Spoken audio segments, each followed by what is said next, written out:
for joining us this morning. This is Artist Kaleidoscope with Nancy Tansy Busher. Today, we're going to talk to Lori Loveberry George. Good morning, Lori. Good morning, Nancy. Tell me about painting with pastels without gloves. Oh, well, you end up basically with it all over your hands, which I know you don't like. I guess I should be wearing gloves, but I like to feel the materials and feel the paper and feel the pastels. I like to have direct contact with them. I have started wearing a respirator when I use pastels because of the chalk dust, which is bad for your lungs. Yes, So, very. Yes, good for you. And pastels is one of my favorite mediums.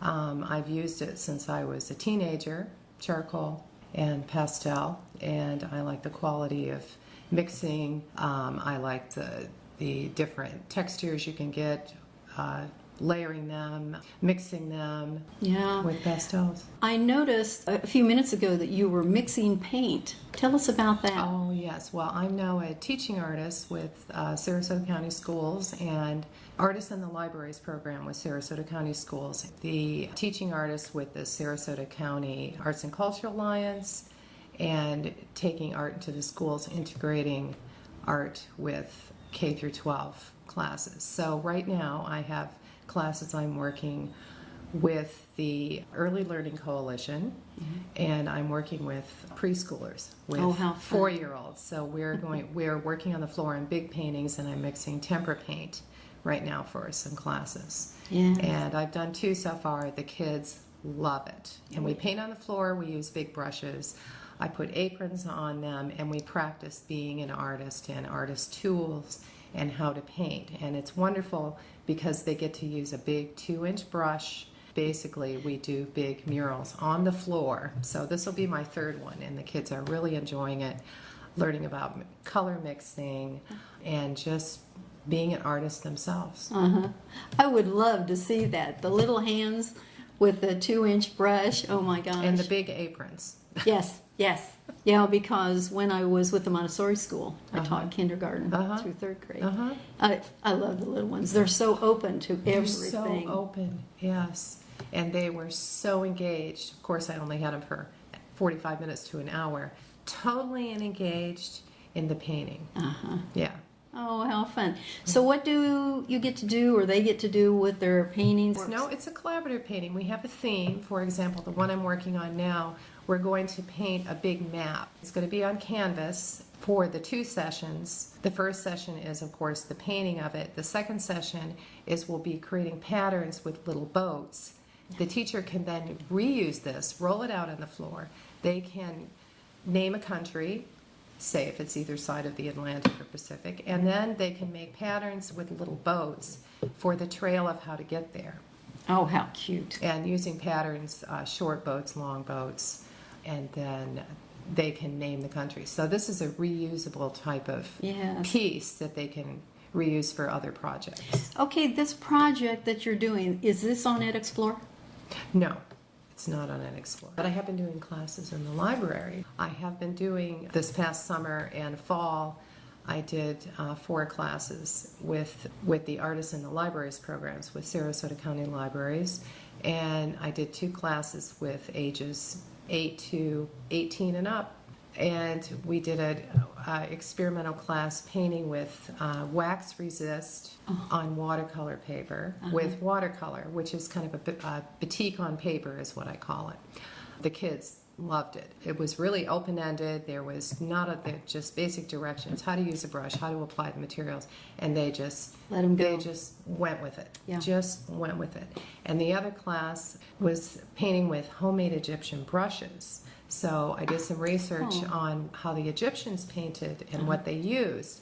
So using materials from my garden, palm fronds, plant fiber, bamboo sticks, I created brushes and gathered the materials up, and then they were allowed to make their own brushes by taking the plant fibers and winding with string around a bamboo stick or a palm frond stick. They would make their own brushes and paint with them. And then I mixed paint up that resembled Egyptian colors, the reds, the blues, and the yellows. They also learned about pigments and how the Egyptians made their pigments. What a clever idea. Yeah, Where and- did this idea come from? Actually, a friend of mine looked it up, and she actually made me some brushes out of her yard and gave them to me because she thought they reminded Pam. Yeah. Yeah, we're familiar with Pam. She was Pam our Callender. Yes. inaugural interview when the yes. our program started. Yes, my good friend and colleague Pam Callender gave me a set that she had made because she thought I would like them and to paint with them. So I got the idea to then take it to kids and teach them. This was the biggest hit. They loved making their own brushes and painting with them. Oh, I'm sure. And we also took bamboo sticks and made painting sticks with the bamboo and sharpened them to a point, and they could actually draw and paint with ink. So that was a lot of fun. And then we also used feathers to paint with. Oh my gosh. So all unconventional materials, things you can find in your yard. I really like that, using things that you wouldn't normally use to paint with, things you can find around your house. You don't have to go to the art supply store, buy paint, buy brushes. You can be creative and use what you have in your house. We painted with food color, coffee, and tea. You know, and it's interesting too. The hardest part about being an artist is to come up with something that is unique, because 2013, what hasn't been tried already? So to come up with these very, very unusual materials and methods, and then going back to making your own colors. In this day and age, we're just not used to that. That's right. And I've always been one to make my own paints. I actually can do the traditional water gilding that I had some lessons on years ago, and I taught myself how to do gilding, and it's just a wonderful technique. You make your own rabbit skin glue gesso into the paint. You can actually make paint with it. I've experimented with that. And I also have a big library of books from, I have a lot of books on painting materials from the 15th century, and all these recipes for varnishes and paints, and I love the technical aspect of making my own materials up. Oh my gosh, you are Yeah. a wonder, honestly. You know, I know she probably gets tired of hearing me say this, but I call her Michelangelo because she can do, I mean, it feels like anything. And Pam agrees with me. Oh. Yeah. I've been an artist my whole life. I started painting dinosaurs and drawing horses when I was in kindergarten. Luckily, my parents were great about making sure I always had art or had art lessons. Ended up going to art school. I went to Ringling College of Art, graduated in 1983, a printmaking major, which again, there's the technical thing of doing printmaking with the etching of it and all the different ways you can apply printmaking to paper. And then for the last 23 years or so, I've had my own decorative painting business, doing murals and decorative finishing walls in homes, and I also do a lot of painted furniture and murals. And again, I'm using a lot of materials like plasters, paint, gesso powders, dry pigments, so it's that really nice experimental combination. Now I'm applying it to two-dimensional pieces on paper and canvas. So what events do you have coming up in the very near future? Well, we have a show coming up in February called In Your Face, and I'm working with Pam Callender, who is curating it. She also will be doing some artwork in it too. It's basically a show based on early 20th century prison portraiture. Part of this event is going to be the visual art exhibition, which is what I'm doing. Pam is also going to have some work into. Now, will hers be portraits as well? Hers are not portraits. Pam is actually doing rusting on paper, which we will be doing some of these pieces together, where taking rusty objects, you can fuse the rust from laying it on the paper under certain conditions. The rust will take to the paper. We'll be having a collaboration with some of the pieces like that. Oh my gosh. Yeah. What unique work. And then the portraits I'm doing, ID pictures are very small. When you think about your driver's license, just a small ID pictures. That's what these are. The prism ID pictures. What I want to do and what I thought about, what would the impact of these pictures be if they were done very large? So I'm going to be doing some bigger and maybe 2 by 3 feet and some larger than that, using mixed medium and experimenting with different materials. But basically what I'm trying to show is I want people to see the humanity in these people, and so then they can then relate to them. I love doing portraitures, and the thing about portraitures, I think, is the eyes, because on a portrait or with a person, you always start with the eyes. Your eyes go to someone else's eyes, they travel around the face, body, they always come back to the eyes, and basically the eyes are the windows to the soul. Yes. I would like people to stand and look at these paintings and actually see themselves too, because when I make artwork, I'm basically painting a self-portrait. All my art is a self-portrait, being representational or non-representational. And I would like the viewer to see themselves in these portraits. And also maybe think about their story. We all have stories. There's a story in everything. Story is what makes life so wonderful. When you look at these portraits, because they have no name, and when these ID photos were found by the author, there was no names. They had no name. They only had a number. Yes. So you can then make up your own story as you look. What did these people do? Were they a murderer? Were they a petty thief? Mm-hmm. You don't know. So Yes. you can make that up yourself and be the judge. Hope the viewer will see themselves in these portraits. Now you say these are going to be mixed media. Yes. Some of the work I saw when I walked in appeared to be pastels. Pastel, yes. I like to start with pastel. Uh-huh. They're basically my sketches. Sometimes they turn into something else. I'll add different materials over the top, either paint, spray paint, plasters, metallics. Oh, so these actually, what I'm seeing, are not finished pieces. Some are, but I don't know if they're done yet. Right. I have to decide that as I'm working. That's another I'm still learning when to stop. Yeah, I think that's part of the dilemma. When is it As done? an artist, as a writer. both. Exactly. Mm-hmm. And I've actually still learning that, but the one thing I have learned, I'm close to being done or I'm done when I start finding things to put on my image. Then I know I have to stop. Oh, okay. So what typically I'll do, I'll be working on 3 or 4 at the same time, and I'll rotate. If I get to that point where I feel like I have to start adding things without just spontaneously painting, which really, that's really coming from inside, that spontaneity, what's the word? It's like a muse. Your intuitive part of you that's painting, uncontrolled. It's the natural flow. The natural flow. So when you find you start having to add things to the painting, I stop and I pull another one out and work on that. Good idea. And Yes. it works. That works for me anyway. On the 16th of this month, they're going to have a plein air event in Arcadia. Mm-hmm. That's going to be interesting because artists will go with their easels, Yes. paint out in the open. Right. At 3 o'clock, they stop, they go frame their work, and then the work is exhibited to sell. Right. I'm going to have to go see that. Yes. Because I can't imagine working that quickly with something, get it framed the very same day. And I think it's because I started out in oils. Mm-hmm. Now, you work in oils, I've right? worked in oils, yes. And you know it takes a while for oils to dry. It does. It takes a while for them to dry, yeah. But oil paint is nice to work because you can keep mixing your colors in. It has a long open time, which is nice too. I think that's kind of a downside for a lot of artists, and so they then have moved on into acrylics, which dry much more quickly. Right. Now, you still work in acrylic, I right? do, yeah. I work in acrylics basically. I'm trying to stay away from the oils because of the vapors. Yeah. And acrylics, you can add a lot of extenders to the paints to keep them open longer, spray bottles.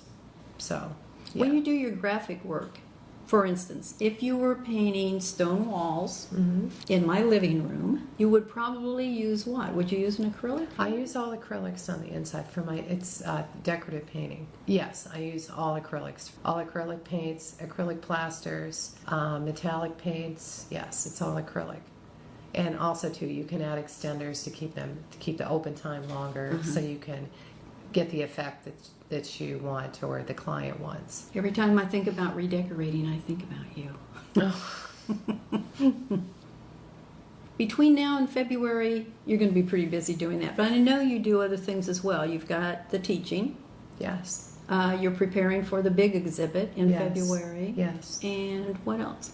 You got to work family in whenever you can. Yes, I do have a family. I have a husband, and of course I have a daughter in high school, so there's running around to do picking up from the bus, and also cooking dinner. That's a thing I do every night, and I do love to cook. Yeah. You know, it's interesting because I talk to artists in so many fields, and we talk pretty much solely about their art. Mm. Then to find out that, well, as a matter of fact, somebody mentioned yesterday, she mentioned a very well-known artist, Mm-hmm. and she said for the artist to have some downtime, she's chosen gardening. And now she's an award-winning gardener as well. Fantastic. So how do you relax? Well, I love reading.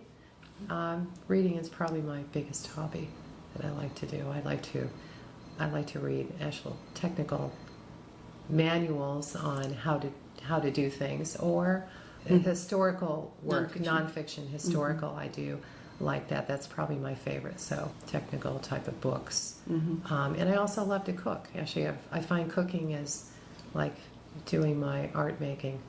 Oh, really? It's like mixing the colors. You mix the spices and the fluids and the ingredients until it gets to a certain goodness, and then you got to leave it alone. See, you're talking to a woman who, what do I make for dinner? Reservations if I can. Her reservations, yeah. Not a cooking bone in me, and my children will attest to that. Oh, Yes. so I do really enjoy cooking, and I like, What's your favorite dish? I love making pie. Oh, I make homemade pies. I have a grain grinder. I grind my own wheat berries, and I make whole wheat pie crust with real butter. And my favorite thing is making pies, fruit pies basically. And then I experiment with cutting the crusts out on top a little differently. I started making polka dot pies using a cutout with polka dots. So that's been real fun. I notice you've got a garden growing, Yes. and it's pretty good size. Pretty good size. That's Yeah. mostly my husband does most of the gardening. I do love gardening. It's just getting outside and making the time to Right. work in it. But I do find it a really relaxing, therapeutic. It probably thing to doesn't do. work well in the summers here in Florida. Well, does summers, it? no. Well, we have we do a garden in the winter, which we have one going now. We have greens, most greens growing, Swiss chard, kale, bok choy, tomatoes.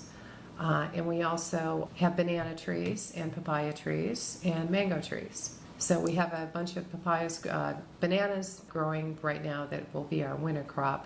They're not as good as the summer ones because bananas don't like cold. We have 4 varieties of bananas and 2 varieties of papayas and 2 varieties of mangoes. Oh my gosh. Mangoes are summer fruit, of course, and they're ready in August. So we just had a pretty good crop of mangoes. Yeah. My goodness, how interesting. I didn't even know that about you. I Yeah. mean, I know that you have a garden. I've even experimented with making mango pie. Oh, really? Mango cream pie and mango pie, yeah. Oh, It's not you know what? bad. That sounds pretty good, Mhm. actually. It's not bad. Kind of delicate. A little bit like a peach in a way. Yeah. A little more tropical flavor. I know I had a tangerine tree at one time, and I had to have it trimmed. Well, they cut off all these beautiful limbs loaded with tangerines. So I called everybody I could think of and said, come on over to my house, we're going to have mimosas. Because I didn't want to waste those tangerines. Nobody can eat that many. Oh, you should have froze the juice and made pie. I didn't think of that. Yeah, freeze the juice, save it for later. I didn't know you then. I should have known you Yes, then. that's right. So, Lori, I happen to know that you've illustrated 2 children's picture books. One is entitled Emma's Dilemma, and the other is entitled Brandon Grows a Vine. Really? How do you know that? Well, I'm very close to the author. Oh, okay. Yes. Okay. But you are the illustrator. Yes. And so share with us your experience. Your first book was Emma's Dilemma. Oh, that was quite an experience working with an author and working with somebody else's idea of how a little girl should look. It was so much fun to do. I love doing the illustrations. And basically, I don't use a computer. I work with tracing paper and do overlays of each drawing. The most difficult thing to do is to be consistent with the character and the characters in the book. You have to redraw them, and they have to look like the same person. Right. I would draw them, and sometimes she would look 5, and sometimes she would look 10. Exactly. So you have to make them consistent all through. And it took a little while to do the first one. It did. It took a long time to do it, just to get kind of the style down of how they were going to look, how much detail was in the page, and then also working with the author. Basically, I'm putting her vision of the story onto paper, which is not an easy thing to do. It's a lot of work involved doing illustrating. I've been illustrating for other people now. You know, I tell them, tell me everything you know about the story, about the character, and then let me interpret that myself. I know that both sides have to be very open to one another, very forgiving. But I think, you know, when you work closely with someone like that, it creates a bond. Sure. You know? Yeah. I know that author will always love you for the work that you did in her books. Oh, you think? I do. I know when you finished Emma's Dilemma, you said, okay, I've got it. I know what's needed now. And from now on, I won't focus so much on the detail. I'll just make it more simple, you know, simplistic. Right. Simplify it. So the next book was Brandon Grows a Vine. We'll have to ask some of the children to count the leaves, but if there aren't a million leaves in that book, I'll be surprised. Well, when the vine grows, the vine has to get bigger. It needs more leaves. That's true. That's right. I just recently did a book about a green dog in a park. Oh, how fun. Yeah. Yeah. So you've got the green dog, the green grass, the green bushes, the green trees. Oh my gosh, how fun. How fun. I haven't been at this as long as you have. So is it a lot of work, Nancy? Yes. I go through about a ream of paper because I do use the computer because it helps me determine whether we want to be up close or far away, and right. But then you have much more experience than I do. Well, You're a real artist. Well, I'm kind of old school how I work. When I went to college, in my lettering class, we learned how to letter with a ruling pen. With a what? With a ruling pen. And that is, you take an instrument that looks like tweezers on the end that has a little screw that you can make it wider or skinnier, and you fill it with ink with an ink dropper. And you do lines with templates, and that's how I learned to do my lettering. And it had to be perfect. Oh my, yeah. So, but that was a wonderful way to learn. Yeah, I still use tracing paper overlays. My computer skills are limited. My daughter teaches me a lot. She's very proficient she has a Mac. She's very proficient with Photoshop and Illustrator. And I do have a website which I plan on teaching myself how to do the WordPress. That's one of my goals, is so I can be more competent with using computer with my art too. Give us your contact information so that the listeners can go to your website or contact you if they like. Sure. My website is www.loveberryart.com. Email address? And my email address is lovegeorge3@verizon.net. You're number 3 in the family? Is that what we're hearing here? Yes, always. And basically, that's there. It's just how it sounds. Loveberry, spelled just how it sounds. Yes. And then Love George is just how it sounds. Yes. Yeah. The opening reception will be Friday, February 7th from 6 p.m. to 10 at the Hub on Fruitville Road. And our listeners can find out where that is with MapQuest. And the show, In Your Face, will be on display at the Eckerd College in St. Petersburg from January 31st to February 15th, 2014. And there's also going to be a film shown at the Sarasota Selby Library downtown called Death Row. It's a documentary film by Bruce Jackson, who is the author of many books on prison culture. There will also be a talk with Bruce Jackson, the author, called A Conversation with Bruce Jackson, which will be at Architectural Salvage on February 6th. The library film is going to be showing Wednesday, February 5th. This is Artist Kaleidoscope with Lori Loveberry George and Nancy Dancy Busher. Thank you for listening.